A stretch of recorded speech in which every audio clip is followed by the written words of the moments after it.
What a game of football. Chelsea 2, Leicester City 1, an away win for Chelsea to continue the good away form they did this season. I'm now convinced that Chelsea can actually challenge for maybe third, to be honest with you. The reason why, and before we go on and talk about the game and analyze the game and see how Enzo Fernández played very well today, how Joao Felix played well, how Enzo Maresca adjusted his tactics today to win this game. Yes, the scoreline is 2-1, but I thought Chelsea dominated the game. Were the better team in every single part of the game. Missed a lot of chances, actually. The scoreline could have been way more than this before the penalty at the end of the game. But before we do that, make sure to hit that like button, people. If you're new to the channel, subscribe. All I'm going to say, and I'm going to start with this, that Enzo Fernández today was needed. When I did my live yesterday with the Rational League people, with Rory and Dan, we spoke about Enzo Fernández. And maybe this is the game for him to unlock the rest of the team. And Enzo Maresca today did something tactically very different than what he normally does. It is not about there is no inverting today. Nobody was inverting. Kukurea was playing very high on the pitch on the left side. And Joao Felix played as a 10 next to Cole Palmer. On paper, when the game started, it was supposed to be Joao Felix on that left wing. But he played next to Cole Palmer, which allowed more dominance and allowed more passing lanes for Chelsea during the game in front of that defensive line of Leicester. Leicester were poor, but they were trying. But again, the quality of Chelsea proved that they are up there. The rotation that happened, even Badiashile played very well. Fofana played well on that right centre-back position. Madueke played well on the right side. Enzo Fernández, though, I think was man of the match. Scored a goal, had an assist in the first goal. Very good vision when the ball, one-touch pass to Nicholas Jackson, who had a fantastic and an amazing game today. Nicholas Jackson as well. I can't choose between Nicholas Jackson and Enzo Fernández, but I would choose Enzo Fernández today. And I have to be honest. Enzo Fernández is absolutely today dominated the game.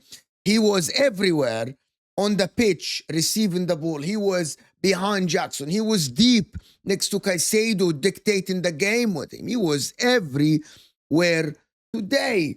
Madueke played amazing on the right side, terrorized that defensive line, that Christiansen on that left side of Leicester. And this is why I'm saying here today that if Enzo Maresca can utilize everyone in that team, Neto didn't play, Sancho didn't play, Lavia didn't play, Malo Gusto didn't play, Nkunku didn't play. If Enzo Maresca can use his team, can use his squad in different games, it doesn't have to be an 11 starting for Chelsea in the league and another 11 in the Conference League or the midweek games. I believe Chelsea can challenge for the third. I'm not saying they can push for a title. It depends on what Arsenal does. It depends on what the rest of the teams do. But Chelsea today had something different, which is the rotation and the change of tactics was a brilliant and a genius move from Enzo Maresca. The scoreline does not reflect that, which is something that they have to work on. But also they were unlucky today with Cole Palmer hitting his teammate Madueke, who tried to jump out of the way for Cole Palmer to have a tap in, but it hit his standing foot, his standing leg, and that was something and they laughed about it. But today, Chelsea were very fluid. That move by Enzo Maresca to put Joao Felix next to Nicholas Jackson, next to Cole Palmer, inside the pitch, not as a touchline winger, was absolutely genius and brilliant. And I have to raise my hat and say that Nicholas Jackson is proving everyone wrong. Maybe he is the striker that Chelsea need. Maybe he is the guy to lead the line up top, because the finish in that first goal was brilliant. And the header, by the way, for the second goal was absolutely amazing.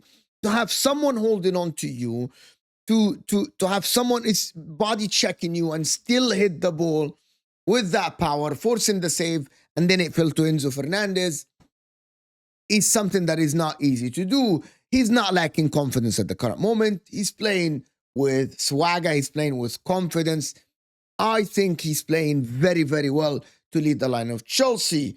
And if he continues like this, I believe he can get maybe like, 9 goals or something.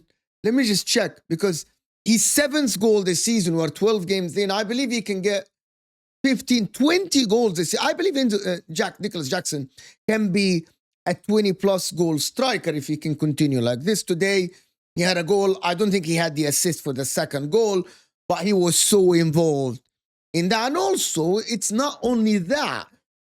That goal thing is an addition to what he can offer, right, off the ball and also in the link-up play. He presses very well. Nicholas Jackson, on the ball, actually receiving the ball with the back to the goal, he's absolutely very, very good in that. So that is adding to him.